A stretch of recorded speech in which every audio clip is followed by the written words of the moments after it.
The sound of bulldozer engines woke me at 5 a.m. I grabbed my shotgun and rushed to my window. 3 men in fake inspector uniforms were already marking my barn with bright red "Condemned" signs while an HOA Karen in a pantsuit directed them from her luxury SUV. Little did they know, I had set up the perfect trap weeks ago after hearing rumors about their plans. Within minutes, real police sirens pierced the morning air. You should have seen their faces, pure panic.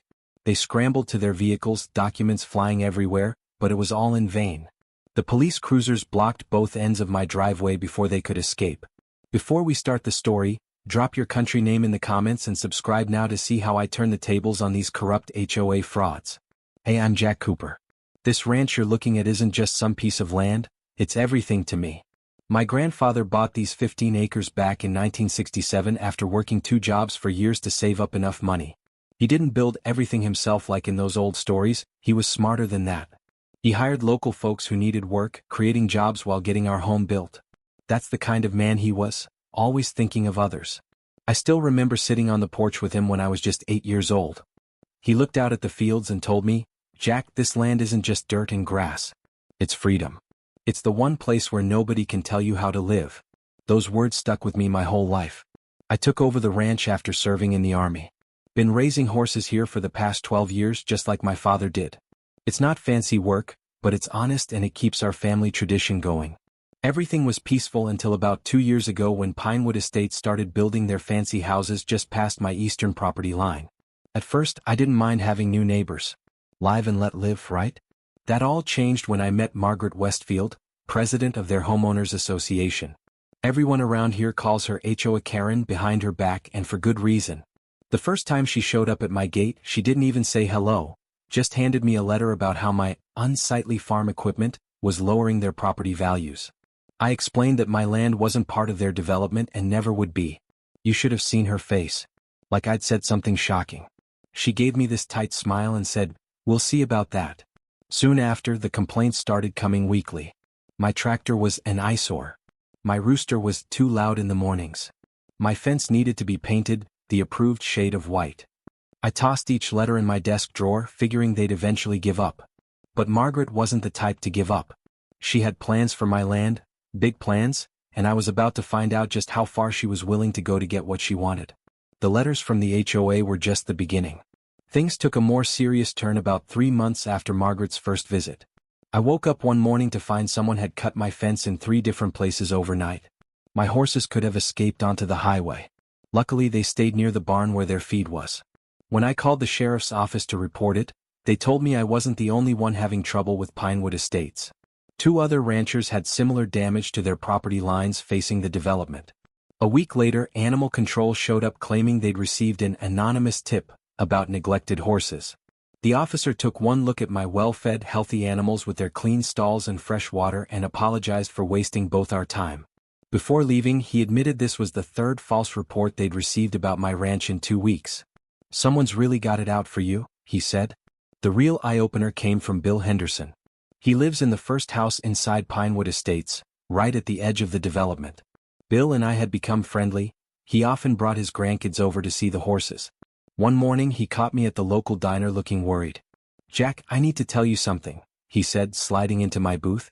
"I was at the HOA meeting last night. They don't know I'm friendly with you."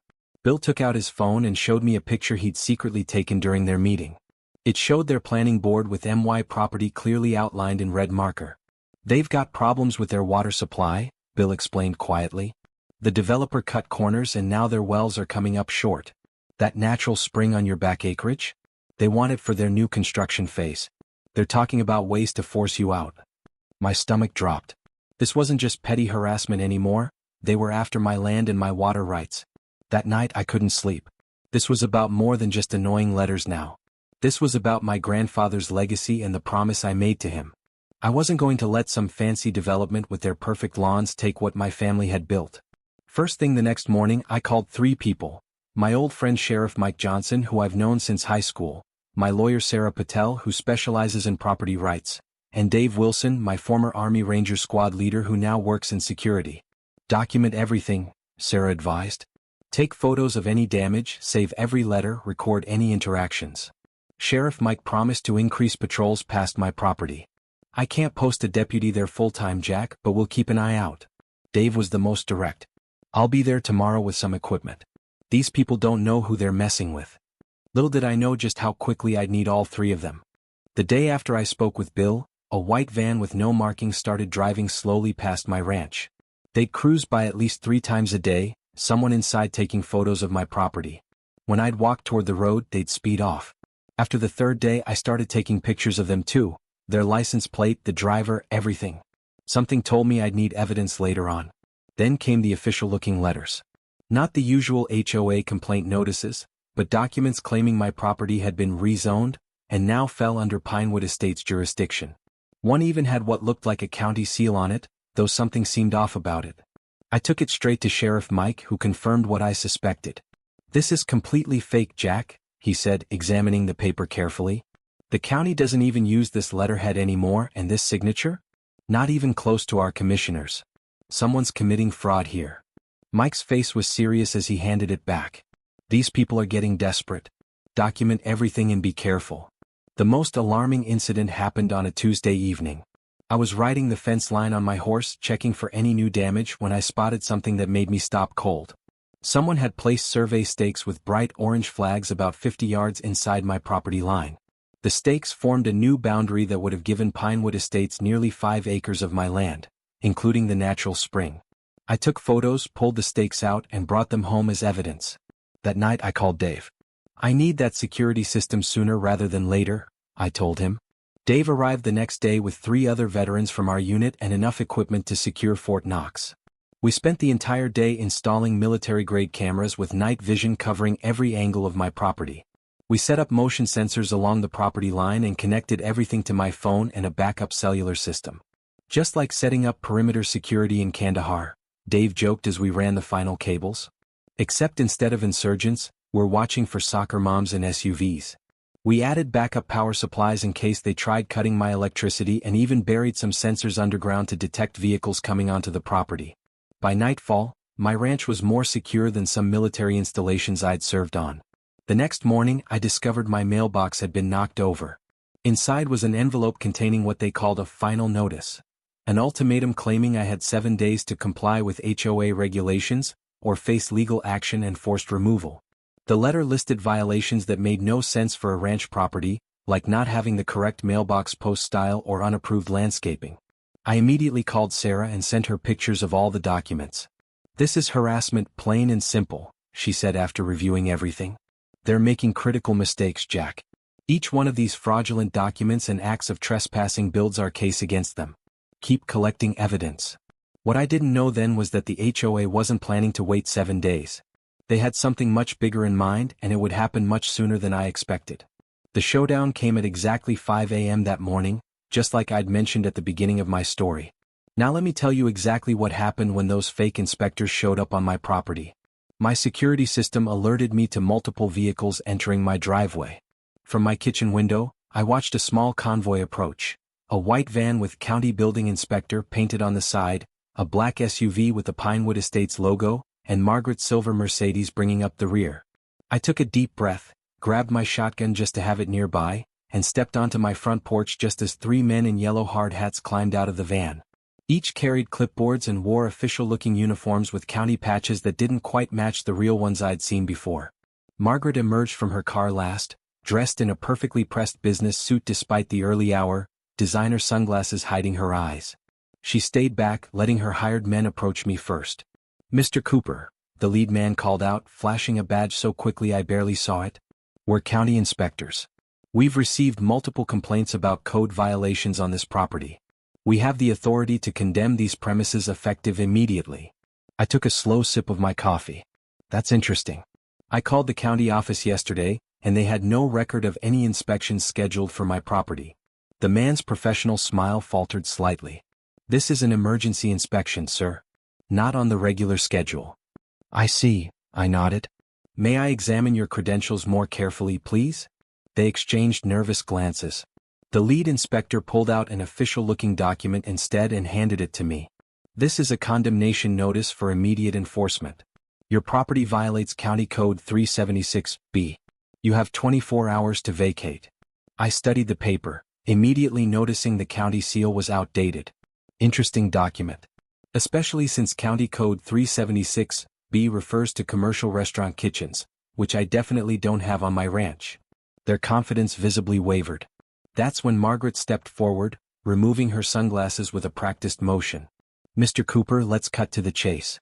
Your property is an eyesore that's decreasing our development's value. The HOA is prepared to offer you a settlement, half the market value, which is quite generous considering the circumstances. Half the market value? I raised an eyebrow. That's your idea of generous? It's either that or condemnation, she snapped, her polite facade cracking. Your choice. That's when we all heard the unmistakable sound of police sirens approaching in the distance. The fake inspectors heard the sirens and immediately looked to Margaret for direction. The color drained from her face. What did you do? She demanded, her voice rising an octave. I leaned against my porch railing. I didn't do anything. But my security system automatically alerts the sheriff's office when anyone trespasses on my property claiming to be county officials. After the last HOA fraud case in this county, they take this pretty seriously. The men started backing toward their van. One of them muttered, "You never said anything about police involvement, Mrs. Westfield." At that moment, 2 sheriff's cruisers pulled into my driveway, blocking the exit. Sheriff Mike himself stepped out of the first car, along with 2 deputies. "Everything okay here, Jack?" he called as he approached. "Not exactly, Mike. These gentlemen claim to be county inspectors here to condemn my property. And Mrs. Westfield just offered to buy my land for half its value if I'd leave quietly." Sheriff Mike turned to the men. "I'll need to see some identification, gentlemen. Real identification." The inspectors looked at each other, then at Margaret, who was already backing toward her car. "Mrs. Westfield, I need you to stay where you are," Sheriff Mike ordered. "Deputies, please secure these individuals until we sort this out." As the deputies approached, Margaret made a sudden dash for her sedan. One of the fake inspectors bolted toward the open field behind my house. The other 2 just froze, hands in the air. The deputy caught up with Margaret before she could get into her car. The runner made it about 50 yards before Dave and 2 other veterans emerged from behind my barn, blocking his path. The man skidded to a halt and slowly raised his hands. "Perfect timing," I called to Dave. He grinned. "Always is." Sheriff Mike read them their rights while the deputies handcuffed all 4 of them. The looks on their faces when they realized how badly their plan had backfired was something I'll never forget. The next few hours were a flurry of activity on my ranch. Sheriff Mike had the deputies take Margaret and the fake inspectors to the station while he stayed behind to gather evidence. "Let's take a look at these documents they tried to serve you," Mike said, carefully placing the papers in evidence bags. "These are some of the worst forgeries I've seen. They didn't even get the county seal right." We searched their vehicles and found a goldmine of evidence. In the white van there were more fake documents, badges that looked official at a glance but were clearly counterfeit, and, most damning of all, a script. Yes, an actual written script of what the inspectors were supposed to say to me. "Looks like they were hired actors," Mike said, flipping through the papers. "And not very good ones at that." The real bombshell came when we searched Margaret's Mercedes. Hidden in her glove compartment was a folder containing the entire plan. Maps of my property with the spring clearly marked, environmental reports on water quality, and a contract between Pinewood Estates HOA and Westfield Development Company, owned by Margaret's husband. "This is a gold mine, Jack," Mike said, shaking his head. "They wanted your water rights. The development's having serious supply issues, and your spring is the solution they were banking on." There was even a draft purchase agreement already filled out for exactly half my property's assessed value, with notes in the margin about pressure tactics and forced compliance. They'd been planning this move for months.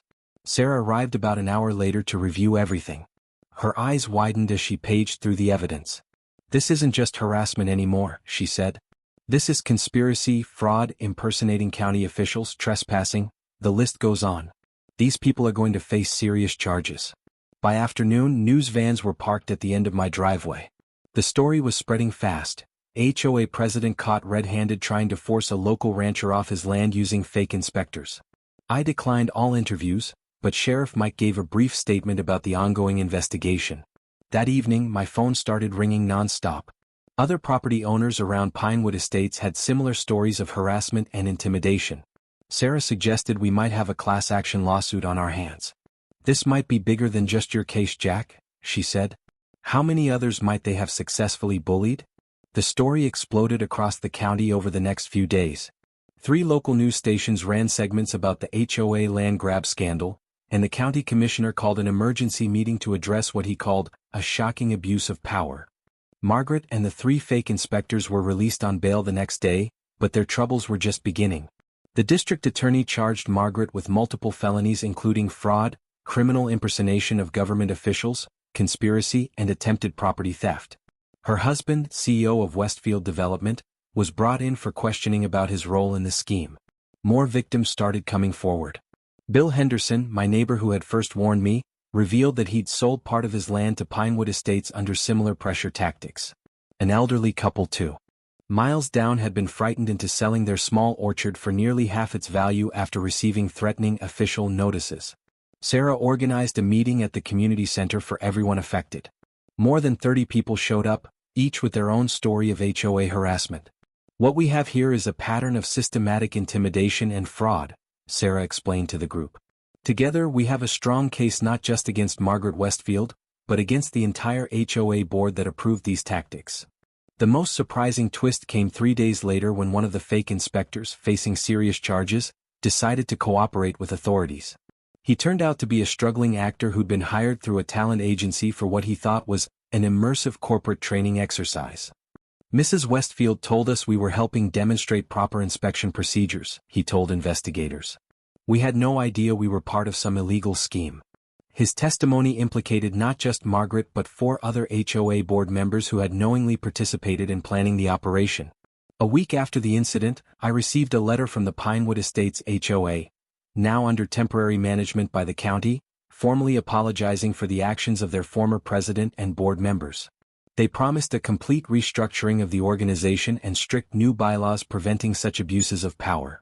Meanwhile, Westfield Development stock plummeted as news of the scandal spread. 3 of their major projects were put on hold pending investigation, and other HOAs across the state began distancing themselves from the company. For me, life slowly returned to normal. The security cameras stayed up, a precaution I didn't intend to abandon anytime soon, but the white vans and threatening letters stopped completely. 6 weeks after the confrontation on my property, the case against Margaret Westfield and her accomplices went to court. I sat in the courtroom alongside Bill and the other victims, watching as Margaret walked in wearing a conservative suit instead of her usual designer clothes. The evidence against them was overwhelming. Between the forged documents, the confession from the hired actors, and the detailed plans found in Margaret's car, the prosecution had a solid case. When they played the security camera footage from my property showing the entire confrontation, I could see several jury members shaking their heads in disbelief. Margaret's lawyer tried arguing that she was merely acting in the best interests of the Pinewood Estates community, but that defense crumbled when the prosecutor revealed emails showing she stood to gain a substantial personal commission from her husband's company if she secured my water rights. After a 3-day trial, the verdict came in, guilty on all counts. The judge didn't hold back in his sentencing statement. What we've seen here represents one of the most disturbing abuses of power I've encountered in my 20 years on the bench, he said, looking directly at Margaret. You used your position to bully and intimidate honest citizens, to forge government documents, and to attempt to steal property that has been in families for generations. Her sentence was significant: 18 months in county jail, 5 years of probation, and substantial fines. 2 of the HOA board members received lighter sentences with community service. Margaret's husband faced separate charges related to his role in the scheme, ultimately losing his position as CEO of Westfield Development. The civil case that Sarah organized was equally successful. The court ordered Pinewood Estates HOA to pay damages to all affected property owners, with special provisions requiring them to establish protective boundaries around neighboring properties that would prevent any future encroachment. Perhaps most importantly, the county passed new good neighbor regulations requiring HOAs to undergo ethics training and certification. All HOA documents now require special markings to distinguish them from official county paperwork, and strict penalties were established for HOAs that overstepped their authority. For those who had already sold their land under duress, the court invalidated those sales, allowing them to reclaim their property or negotiate fair market value. As for my ranch, the judge issued a special ruling that permanently protected my land from any future rezoning attempts. My property, and especially my water rights, were legally secured for generations to come. It's been almost a year since that early morning when fake inspectors showed up at my door. My ranch is doing better than ever now. I've added 3 new horses to my stables, and surprisingly, the publicity from the case actually brought more customers to my horse training business. The new Pinewood Estates HOA keeps to themselves these days. Under completely new leadership, they've even worked with local ranchers to create more reasonable guidelines that respect the rural character of our area. The hostile us versus them mentality that Margaret created has been replaced with a spirit of community cooperation. Sheriff Mike uses my case as a teaching example for new deputies about property rights and HOA overreach. Sarah has become something of a specialist in helping homeowners facing similar situations across the state. As for Margaret, I heard she was released early for good behavior, but her husband's development company never recovered from the scandal. They eventually sold most of their properties and downsized dramatically. The security cameras still monitor my property, a precaution I don't plan to abandon anytime soon, but these days they mostly capture deer and the occasional lost hiker instead of trespassers with clipboards. My grandfather's words mean even more to me now. This land isn't just dirt and grass. It's freedom. I fought for that freedom and won. His legacy is secure, and that means everything to me. If there's one thing I learned from this whole ordeal, it's that standing up for what's rightfully yours is always worth the fight. And having good friends, proper documentation, and a few well-placed security cameras certainly doesn't hurt. To anyone dealing with HOA harassment, know your rights, document everything, and don't be afraid to involve the authorities. No HOA's power extends beyond what the law allows, no matter what they might claim. Thanks for watching, everyone. If you enjoyed this story, hit that subscribe button and share your own HOA experiences in the comments below. And let me know what country you're watching from. I love hearing from viewers all around the world.